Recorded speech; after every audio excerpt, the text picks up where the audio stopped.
alam bakit inagaw niya sa ate niya yung pagkain na yan. Tingnan nyo naman siya kumain. Diyos ko, bata.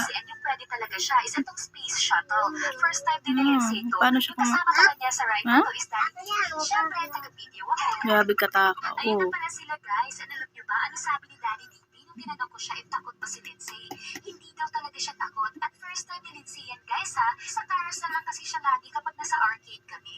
At power drop naman, isa sa mga rides na Tingnan ayaw nyo ko sa guys. yan. Alam niyo yung feeling na hinay-hinay kang dadalhin sa taas tapos bigla kang i-release pababa? Nung tinanong ko si Nakanakusa pa uso yan, nak. she said no, I Sarap? don't like mommy. Ha? Naiaya naman si Lindsay dito sa Mr. Cup pero di niya bet at hinila si Daddy sa kabila kasi mas gusto niya daw dun sa bumper boats. Nakita daw kasi to ni Lindsay sa YouTube na pwede mo daw banggain at pasain yung mga kasama mo.